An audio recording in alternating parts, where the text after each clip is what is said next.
Hello, j'espère que tu vas bien aujourd'hui. Aujourd'hui, je voulais te parler de la pensée positive. Est-ce que la pensée positive, ça sert réellement à quelque chose? Pourquoi est-ce qu'on a besoin de penser positivement? Je vais prendre 5 aspects hyper importants de notre vie quotidienne et en fait, je vais les passer au crible en mode pensée positive et pensée négative. Comme ça, tu vas pouvoir avoir en fait une objectivité sur est-ce que penser positivement c'est bien, est-ce que penser positivement c'est mal, et justement quels sont les bienfaits de la pensée positive si tu vas en retirer quelque chose réellement. Donc, bienvenue sur ma chaîne, je me présente Yannick Lassman, coach expert en résilience. Mon but au travers de cette chaîne, c'est de te montrer que peu importe ton vécu, ce n'est pas une excuse pour passer à côté du bonheur. Donc, c'est pour ça, positive attitude ou pas, on verra. Mais sinon, like, abonne-toi. Et bien entendu, si jamais ce contenu te plaît, partage-le à quelqu'un pour que ça lui plaise aussi et active la cloche pour avoir accès à mes prochaines vidéos. Ok? Maintenant, tu vois, ce dont je veux te parler, le premier aspect, c'est tout ce qui est émotion et vibration. Donc, on va dire tout simplement, on a des moments où on est dans un bon jour, on a des moments où on est dans des mauvais jours. Qu'est-ce que tu préfères? Les moments où tu es dans un bon jour ou les moments où tu es dans un mauvais jour? Donc, déjà là, c'est juste objectif. Ok, maintenant on va associer quelles sont les émotions que tu as lorsque tu es dans un bon jour et quelles sont les émotions que tu as lorsque tu es dans un mauvais jour. Dans un mauvais jour, tu as des émotions en fait qui ont une fréquence qui est assez faible et justement qui sont négatives et qui ne t'aident pas. Donc ça veut dire que tu peux être triste, tu peux être morose, tu peux être en colère, tu peux être en dépression, tu peux être, tu vois, dans tout ce style d'émotions, en fait, qui ont pas beaucoup d'énergie, qui ont une énergie très très basse. À partir du moment où tu es de bonne humeur, dans un état positif, tu as de la joie, de la bonne humeur, de la gratitude, de la reconnaissance. Et en fait, quelle est la différence entre les deux? Lorsque tu vis quelque chose, si tu es de bonne humeur, est-ce que tu es plus facilement ou plus difficilement affecté par ce qui t'arrive en fonction de ton état d'humeur? Donc déjà, la première chose, c'est de savoir en fait comment toi tu te sens lorsqu'il y a des choses négatives qui t'arrivent et tu préfères aller assumer ou encaisser les choses lorsque tu es dans un mood positif ou lorsque tu es dans un mood négatif. Tu vois? Ça, c'est la première chose. Si tu te rends compte que les émotions qui sont dans la gratitude, dans la bienveillance, dans la reconnaissance, qui sont des émotions qui sont à forte énergie, en fait, lorsque tu vis ta vie comme ça, ta vie, elle ressemble à quoi? Elle ressemble pas à la même vie que quelqu'un qui est dépressif et qui est dans la rue. Tu vois ce que je veux dire? Donc déjà, à partir de ce moment-là, quel va être l'avantage pour toi de choisir d'adopter un mode de pensée qui est positif, ne serait-ce que par rapport à ce que la vie va faire et les coups durs de la vie qui vont arriver pour toi. Maintenant, le deuxième aspect, c'est la foi. Reste là. Ok, reste là. Il y a un truc, oui, foi, religion, etc. Ça peut te faire fuir.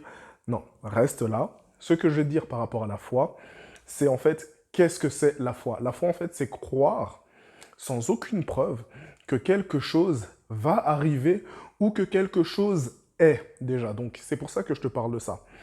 Si il y a des gens qui croient en Dieu, ils ont la foi parce que ils pensent que c'est une vérité. Et je ne vais pas commencer à rentrer dans des débats, croyants, pas croyants, etc. Mais le principe, c'est la foi. Lorsqu'il y a quelqu'un qui va jouer au loto, il a la foi qu'il va gagner. Tu vois, lorsque quelqu'un va demander sa femme en mariage, ou sa compagne, il a la foi qu'elle va dire oui. Lorsque tu vas faire ton examen de conduite, tu as la foi que tu vas réussir. Tu vois. Et lorsque tu fais plein de choses dans ta vie, en fait, tu as cette foi. Tu as cette conviction inébranlable qu'une réalité, qu'une perspective sur laquelle tu n'as aucun contrôle est ou va arriver. Maintenant, où est-ce que tu vas placer ta foi? Parce que ta foi, c'est très important. C'est quoi qu'il arrive, si tu veux qu'il y ait quelque chose de positif qui se passe, ça peut arriver. Si tu penses qu'il y a quelque chose de négatif qui va se passer, ça peut arriver. Et tu as déjà connu des gens qui ont été faire leurs examens et qui disent « Ouais, mais de toute façon, j'ai raté, j'ai raté, j'ai raté. » Et en fait, ils ont réussi. Est-ce que dans leur cœur, Tu penses qu'ils avaient vraiment envie de rater ou tu penses qu'ils avaient vraiment envie de réussir? Où était leur foi? Dans l'envie d'avoir quelque chose ou dans la peur de ne pas être déçu? Ok, maintenant, le troisième point, c'est la façon d'incarner les choses et la manière dont tu parles. Parce que, en fait, tes mots ont un certain pouvoir. À partir du moment où tu parles d'une certaine façon, il y a des choses que tu vas dire qui sont positives ou négatives. Lorsque tu parles avec des négations, sache que ton cerveau, il s'en fiche, il ne comprend pas la négation.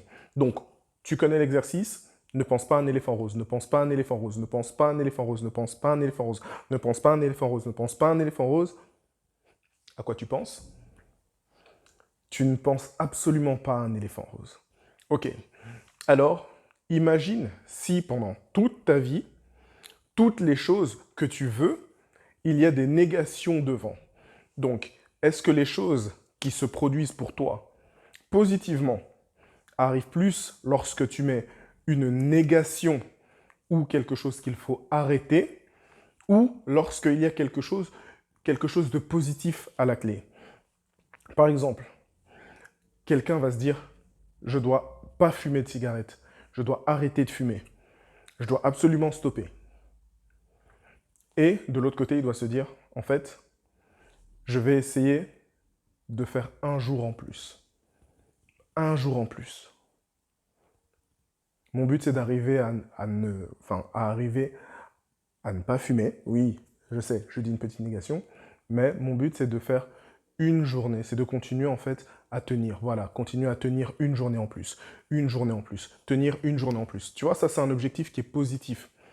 Et en fait, à partir du moment où tu mets en place quelque chose dans ta vie, à partir du moment où tu veux avoir quelque chose de positif dans ta vie, tu commences pas avec des ne pas, tu vois. Je ne vais pas arrêter. Non, je vais continuer. Je ne vais pas abandonner. Je vais persévérer. C'est aussi simple que ça. Il y a des fois où lorsque tu regardes, la négation, ça ne t'apporte rien, c'est pas clair. Tu vas pas dire à un enfant, ne monte pas sur le fauteuil. Ok, ne monte pas sur le fauteuil. Est-ce que ça lui dit en fait ce qu'il doit faire? Non. Tu lui dis, descends du fauteuil et va jouer là-bas de l'autre côté. Là, c'est clair, net et précis. Et en fait, ton cerveau, il adore tout ce qui est clair, net et précis. Ça veut dire que plus tu envoies une information claire à ton cerveau, plus ton cerveau, en fait, il va agir de manière claire. Mais si tu envoies des informations avec des négations à ton cerveau, comme ne pas penser à un éléphant rose, qu'est-ce qui va se passer? Maintenant, le quatrième point, qu'est-ce que ça va être dans tes relations? Quel genre de personne tu préfères? Dis-le-moi dans les commentaires, quel genre de personne tu préfères, avec quel genre de personne tu préfères traîner? Parce que il y a soit des gens qui sont complètement dépressifs et justement avec qui tu as l'air de passer un super bon moment, soit tu as vraiment envie de les aider et donc ça te fait plaisir d'aller vers eux, ou soit tu les as déjà aidés et tu as vu qu'il n'y avait rien de spécial. Je ne critique personne, bien entendu, mais ce que je veux dire, c'est que il y a des personnes avec qui tu peux passer des moments beaucoup plus intéressants et il y a des personnes avec qui tu peux passer des moments beaucoup moins intéressants. Et en fait, qu'est-ce que ces personnes ont comme niveau d'énergie? Quelles sont leurs émotions? Quelles sont les émotions que ces personnes te font ressentir? Est-ce que ces émotions-là sont des émotions qui sont liées au bien-être ou qui sont liées au mal-être? Parce que c'est ça tu vois, c'est ça qui fait la différence. C'est que dans ton environnement, dans ton entourage, en tant que personne, en tant qu'individu, si tu as des personnes qui sont positives, si toi-même tu dégages quelque chose de positif, tu vas attirer des gens à toi. Mais si tu es toujours dans une négativité, tu agis d'une mauvaise façon avec les autres vont te fuir et les gens ne vont jamais s'approcher de toi, les gens ne vont jamais, en fait, t'accorder de la valeur ou même te donner ta chance. Donc, est-ce que c'est vrai ou est-ce que c'est pas vrai?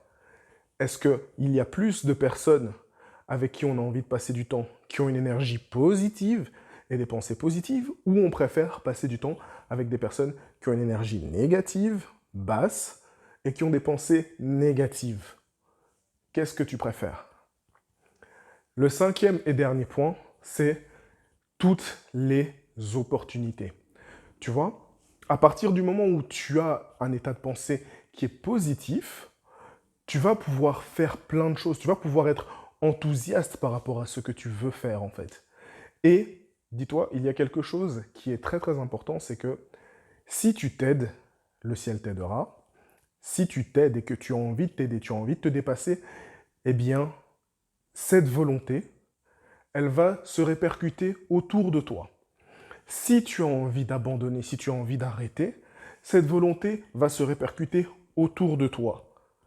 Donc, les personnes qui veulent arrêter de se battre pour avoir ce qu'ils veulent, les autres ne vont pas les encourager. Les personnes qui ont envie de se battre pour créer quelque chose de positif dans le monde, autour d'eux, en eux, les autres vont les aider.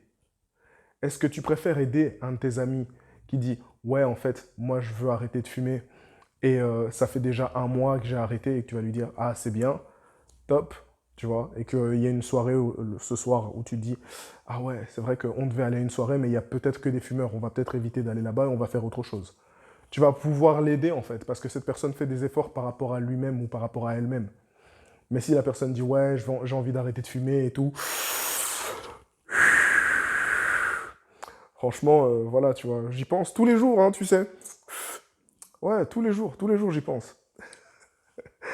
Est-ce que tu as envie d'aider cette personne? Elle ne s'aide même pas. Ça veut dire que si tu veux avoir des opportunités positives dans ta vie, si tu commences à faire des choses qui, toi, t'aident à devenir une meilleure personne, à te sentir mieux, à être plus positif dans ta vie, les autres vont te le rendre. Tu vas avoir beaucoup plus d'opportunités ou tu risques d'avoir moins d'opportunités. Moi, toutes les personnes que j'accompagne, que je coach, sont des personnes qui ont envie de s'aider. Je ne coach jamais quelqu'un qui n'a pas envie d'avancer dans sa situation parce que de toute façon, ça ne sert à rien. Et ça, c'est quelque chose que j'ai vu, que j'ai vécu. J'ai déjà passé du temps avec certaines personnes pour leur donner de la force, pour leur donner du contenu, pour leur donner de l'espoir. Mais en fait, si les personnes ne veulent pas, ça ne sert à rien. Autant donner son énergie à des gens qui sont justement dans cette démarche de positivité et de changement. Ça, c'est ma conclusion. Quelle est la tienne dans les commentaires? J'espère que tu as apprécié cette vidéo. Si jamais tu veux des petits cadeaux, regarde dans la description. Il y a des petits cadeaux pour toi qui vont pouvoir t'aider. Et si jamais tu veux me contacter, n'hésite pas à remplir mon formulaire. Et je te dis à la semaine prochaine.